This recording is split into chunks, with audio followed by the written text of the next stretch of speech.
आता स्पष्ट बोला ना. स्पष्ट म्हणजे वैयक्तिक आम्ही कुणाल भाऊ दराडेंवर बी नाराज होतो आणि शिक्षक आमदार नेमकी प्रवेश झाला आहे की काय नाही काय.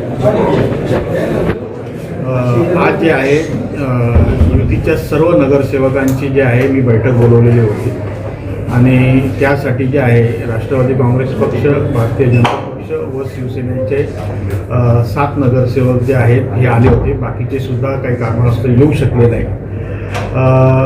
राज्यामध्ये आणि देशामध्ये जे आहे आम्ही युतीचं सरकार आहे आणि युतीचा धर्म म्हणून सर्वजण जे आहे नेते मंडळी एकत्रितरित्या देशाच्या, महाराष्ट्राच्या विकासासाठी काम करतात आणि त्याच धर्तीवर जे आहे येवल्यामध्ये सुद्धा येवल्याच्या विकासाच्या दृष्टीने आदरणीय भुजबळ साहेबांनी जे आहे गेले अनेक वर्ष काम केलेलं आहे आणि आपण येवल्याचा काळापालट झालेला बघितलेला आहे आणि त्या विकासाच्याच मुद्द्यावर जे आहे पुन्हा एकदा सर्व नगरसेवकांची इच्छा होती की आदरणीय भुजबळ साहेबांच्या नेतृत्वाखाली काम करायला पाहिजे. युतीमध्ये आपण एकत्र आहोत तर येवल्यामध्ये सुद्धा युतीच्या वतीने एकत्रितरित्या काम करण्याची आवश्यकता आहे आणि म्हणूनच जे आहे आदरणीय फडणवीस साहेब असतील, आदरणीय शिंदे साहेब असतील, आदरणीय सुनेत्राताई आहेत आणि भुजबळ साहेब यांच्या नेतृत्वाखाली सर्वांनी एकत्रितरित्या काम करायच्या दृष्टीने जे आहे आज राष्ट्रवादी काँग्रेस पक्ष, भारतीय जनता पक्ष आणि शिवसेना या सर्व नगरसेवकांनी जे आहे एकत्रित येऊन जे आहे त्यांचा आढावा बैठक घेतली आणि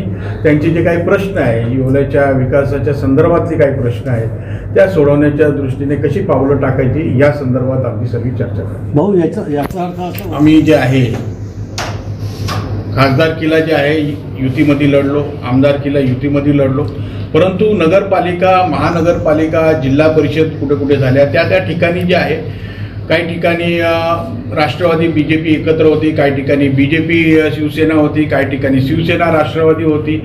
अशा पद्धतीने वेगवेगळ्या ठिकाणी वेगवेगळ्या प्रकारची समीकरणं होऊन त्या निवडणुका झाल्या होत्या. तशीच इथे जे आहे BJP आणि राष्ट्रवादी हे एकत्र होते आणि शिवसेना जे आहे समोर बाजूला होते. अशा रीतीने ही निवडणूक झाली होती. परंतु निवडणुकीनंतर जे आहे सगळीकडे सर्वजण जे आहे आता नाशिक नगरपालिकेमध्ये पण आम्ही जे आहे विरोधात लढलो. शिवसेना आणि राष्ट्रवादी एकत्र होते आणि BJP विरोधात होते. आता आम्ही तिन्ही पक्ष मिळून तिथे काम करायला सुरू केले. तसंच त्याच धर्तीवर जे आहे आता येवल्यामध्ये सुद्धा सर्व जे आहे तिन्ही पक्ष मिळून जे आहे सर्व तिन्ही पक्षाचे नगरसेवक मिळून जे आहे आम्ही आपल्यासोबत आलेले आज जे आहे ते 7 आलेले होते आणि बाकीचे 3 सुद्धा काही कारणास्तव येऊ शकले नाही, पण ते पण येतील. भाऊ असं म्हटलं जाईल की इलेक्शनला आपण विरोधात लढला आणि आज ते नगरसेवक आपल्या संपर्कात आले, युतीमध्ये आले. नाही, विरोधात लढलो मगाशी मी सांगितलं आणि आम्ही वेगवेगळी समीकरणं वेगवेगळ्या ठिकाणी झाली त्याप्रमाणे वेगवेगळे आम्ही लढलो. परंतु निवडणुकीनंतर आम्ही सगळे आता पुन्हा एकत्र आलो. विधान परिषदेच्या निवडणुकीत दराडेंचा पराभव झाला. कुठेतरी त्यांनी महायुतीच्या नेत्यांनी घात केल्याचे देखील म्हटलं होतं. मंत्री भुजबळ साहेबांचं नाव न घेताही त्यांनी काही आरोप केले होते. आम्ही आमच्या पद्धतीने प्रामाणिक प्रयत्न केले. आम्ही जे आहेत शिक्षक आमदार किशोरजी दराडे यांना सुद्धा मी इथे आमंत्रित केलं होतं. ते इथे आले होते. आमचे सर्व नगरसेवक जे आहेत त्यांच्यासमोर आमची बैठकही झाली होती आणि आणखी कुठे कुठे मदत पाहिजे असेल तर त्याचीसुद्धा मी त्यांना विचारणा केली होती आणि त्या पद्धतीने आम्ही आमच्या पद्धतीने त्यांना जेवढी मदत करता येईल तेवढी मदत करायचा आम्ही प्रयत्न केला होता. पालिकेत आता राष्ट्रवादी पालिकेमध्ये आता युती ही भक्कम झाली असं म्हणायला हरकत नाही. शहराच्या विकासाला कितपत फायदा? निश्चितच फायदा होईल. कारण का असं आहे की शहरामध्ये साहेबांचं महत्त्वाचं काम म्हणजे काय की विकास, आणि विकास म्हणजे सर्व थरातील लोकांचा विकास व्हायला, सर्व भागातील लोकांचा विकास व्हायला पाहिजे. आणि म्हणून कुठच्या काही भागामध्ये जर काही वेगळे नगरसेवक असेल आणि तिकडचं काम जर थांबत असेल तर ते अतिशय दुःखाची बाब आहे. कारण का शेवटी जनता ही आपल्या सर्वांसाठी एक सर्व समान आहे आणि त्यांचं काम करणं महत्त्वाचं आहे. आणि आज आता हे सर्व नगरसेवक आल्यानंतर निश्चितच त्यांच्या प्रभागात सुद्धा मोठ्या प्रमाणात आता काम करायला आपल्याला संधी मिळणार आहे. तेवढंच नाही तर शहराच्या दृष्टीने जे आहे हे सर्वात मोठं पाऊल समजलं जाणार आहे. मग असे ते राष्ट्रवादीत विलीन व्हायला तयार होते, मात्र वरतून शिंदे साहेबांनी काहीतरी हे केलं आणि म्हणून ते आले नाही, नंतर आज ते विलीन होणार. साहेबांचा आपला काही फोन झाला या संदर्भात? हे बघा असं आहे की शिंदे साहेबांचं माझं बोलणं झालं. माझं एकनाथ शिंदे साहेबांशी पण बोलणं झालं, श्रीकांत शिंदे साहेबांशी पण बोलणं झालं, दादा भुसे साहेबांशी पण बोलणं झालं आणि हे आत्ताच नाही तर 1-2 महिन्याआधी पण बोलणं झालं होतं. जेव्हा विधान परिषदेची जेव्हा निवडणूक चालू होते त्या संदर्भातही बोलणं झालं होतं आणि तेव्हापासूनच आम्ही ते एकत्ररित्या कसं काम करायचं आहे तेव्हापासून ती लाईन ठरली होती आणि ती जी आहे आज प्रत्यक्षात उतरली. तुम्ही आज म्हणजे पक्षांतर करायचं ठरवलं होतं का फक्त आणि दराडेची साथ सोडून तुम्ही राष्ट्रवादीत आले? या ठिकाणी सर्वप्रथम मी स्पष्ट करू इच्छितो की विधान परिषदेच्या इलेक्शनच्या आधीच काही आमचे नगरसेवक नाराज होते. तसं आम्ही पदाधिकारी बी काही कारणास्तव नाराज होतो. आम्ही शिवसेना पक्षाशी किंवा कोणाशी नाराज नव्हतो, परंतु काही गोष्टी अशा घडत होत्या की पुढे मी नक्कीच त्या स्पष्ट करेल. परंतु त्या विधान परिषदेच्या इलेक्शनच्या आधीच मी वैयक्तिक उद्या भविष्यात असं वाटायला नको का शीट निवडून आलं किंवा पडलं किंवा अशी काही घटना घडली म्हणून आम्ही भाऊंना भेटायला आलो. परंतु महाराष्ट्राचं नेतृत्व करतात समीर भाऊ भुजबळ साहेब, तर या आपल्या तालुक्याला लाभलेले आमदार आहे. तर कुठंतरी अनेक आम्हाला नगरसेवकांना अडचणी येत होत्या, आम्हाला पदाधिकाऱ्यांना अडचणी येत होत्या. त्या राजकारणात त्या अडचणी सॉल्व्ह होत नव्हत्या. कुठंतरी नगरसेवक आम्ही सर्व नाराज नक्कीच होतो. आमच्या 1-2 मिटिंगा झाल्या. त्या मिटिंगाच्या अनुषंगाने समीर भाऊंची आम्ही भेट घेतली. परंतु भाऊंचा मोठेपणा असा की आम्हाला कुठल्याही अडचणी निर्माण होऊ नये म्हणून त्यांनी सांगितलं की पहिलेच त्यांनी स्पष्ट केलं होतं की प्रवेश न करता ते आपण युतीतच जाऊ आणि आमच्याकडे कुठलाही भेदभाव नाही. आम्ही ज्याप्रमाणे राष्ट्रवादी असो, भाजप असो, सेना असो, आम्ही सर्वच नगरसेवकांचे काम करणार, पदाधिकाऱ्यांच्या अडचणी सोडवणार. कारण आमचं उद्दिष्टच हे येवल्याचा विकास आहे. येवल्याचाच नाही तर महाराष्ट्राचा विकास घेऊन आम्ही चालतो. तुम्ही नाराज पक्ष आम्ही स्थानिक नेतृत्वावर जरूर नाराज होतो, कारण अनेक कामं आमचे होत नव्हते, अनेक ठिकाणी अडचणी निर्माण होत होत्या. आणि आमची स्थानिक नेतृत्व म्हणजे कोण? स्थानिक नेतृत्व जे बी इथं नेतृत्व करतात ते त्यात स्पष्ट बोला ना. स्पष्ट म्हणजे वैयक्तिक आम्ही कुणाल भाऊ दराडेंवर बी नाराज होतो.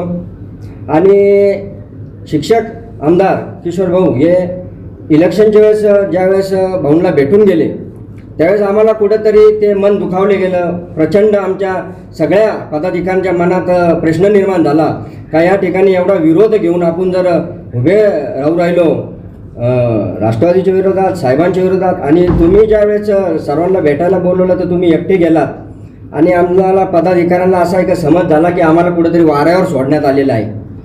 आणि ते खूप आम्हाला मनाला लागून गेलं की जिथं आमच्या आमदाराचं तर वेलकम केलं, स्वागत केलं भाऊंनी, समीर भाऊंनी सगळ्यांशी बैठक लावली. आणि राजकारणात कुणी निवडून येतं, कुणी पडतं. लोकशाहीत तुम्ही काही सांगू शकत नाही की यांनी मला मतदान दिलं, यांनी नाही दिलं. 250च्या वर मतदान झालेलं बी आहे, तर त्याच्यात तुम्ही कसं काय ठरवू शकता का कोणी मतदान दिलं कोणी नाही दिलं? येवल्यातून मतदान कमी झालं म्हणजे मग मी तुम्हाला पहिलेच सांगितलं नाराजगी होती. तुमच्या प्रश्नाचं उत्तर मी नक्की तुम्हाला दिलं. विश्वासात घेतलं नाही. 100% परस्पर त्यांनी समीर भाऊची भेट घेतली, त्यावेळेला तुम्हाला विश्वासात घेतला नाही नाही, घेतला. त्यामुळे तुम्ही नाराज नाराज झाले. झालो. आणि त्याच्यानंतर तुम्ही राष्ट्रवादी आमचा निर्णय झाला. आम्हाला वाटलं आम्ही दोघं तिघं नाराज असतील, परंतु भेट घेतली तर सर्वच्या सर्व नगरसेवक 10च्या 10 नगरसेवक नाराज होते. आणि तुम्ही पाहतच आहात जवळजवळ स्वतः गटनेते गणेश भाऊ आणि 7 नगरसेवक ज्या आमच्या वार्डातून सुद्धा आम्ही जे लीड दिलं होतं नगर अध्यक्षपदाला, त्याच्यानंतर हे जे 5 मुस्लिम स्वतः नगरसेवक ज्यांच्या लीडवर कुठंतरी राष्ट्रवादीच्या बरोबरी पोचलो, 1000 मतावर आणून ठेवलं, ते सर्वच्या सर्व नगरसेवक स्वतः मी उपजिल्हा प्रमुख गटनेते आम्ही सर्व प्रवेशच करणार होतो. परंतु भाऊंचं म्हणणं पडलं की प्रवेश करण्यापेक्षा तुम्हाला कुठं त्रास होऊ नये. आम्ही काही कुठल्या त्रासाला किंवा कशाला घाबरणारी लोक नाही आहे.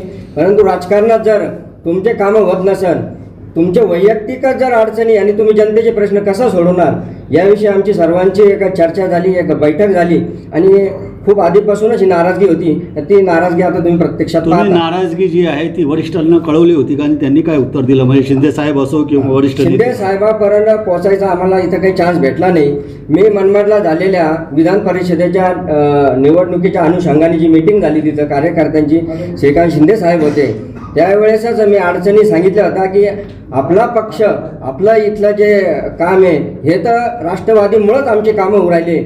आम्हाला वरतून म्हणजे पाहिजे तशी मदत होऊ नाही राहिली. तर त्यावेळेस असं आम्हाला सांगण्यात आलं का स्थानिक आमदार असताना तुम्हाला अडचणी का निर्माण होत आहे. आम्ही त्या ठिकाणी उत्तर देऊ शकलो नाही. ते उत्तर आम्ही आज दिलेलं. काही नगरसेवक त्यांनी तर आम्हाला सांगितलेलं का आम्ही बी तुमच्या मागून येतोच आहे. काही वैयक्तिक अडचणी असतील परंतु नगरसेवकच नाही तर शिवसेनेचे अनेक पदाधिकारी संपर्कात आहे आणि ते नक्कीच काही दिवसात युती धर्माचं पालन करून युतीसाठी प्रचाराला विकासाला ते कुठल्याही प्रकारचा अडथळा आणणार नाही. युती म्हणायचं की पक्षप्रवेश सोहळा म्हणायचं? नाही, हे युती आणि युतीत काही कोणाला असा अधिकार नाही. ज्या टायमाला जर आमचे आमदार भेटायला येऊ शकतात तर आम्ही भाऊंना भेटून आमचे कामं करून घेतले आणि त्यांच्या संघात थांबलो, त्यात गैर काही नाही. तुम्ही प्रवेश कधी करणार भाऊच्या नेतृत्वावर, बाळासाहेबांच्या मी नेतृत्वावर? तर अजून शिवसेनेतच खुश आहे, आनंदी आहे.